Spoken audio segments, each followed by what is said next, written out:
Hi guys, welcome back to a new episode of Wake&Tech. Today in this video, I'm going to show you how you can delete your Remitly's account. Keep watching the video till the end. To delete your Remitly's account, firstly go ahead and launch open your Remitly application. The home page of Remitly application will appear on the screen. Click on Manage option at the bottom right corner of the page. On the next page, tap on Settings. As you can see, there is no option of account deletion available. What you can do is you can send a mail to service@remitly.com and request them to delete your account.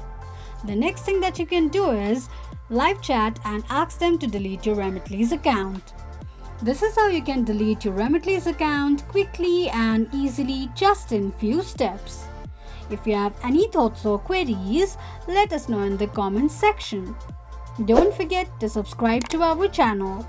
Also press the notification bell icon so that YouTube will notify you whenever we post a new video. I hope this video was helpful to you. Thank you so much for watching.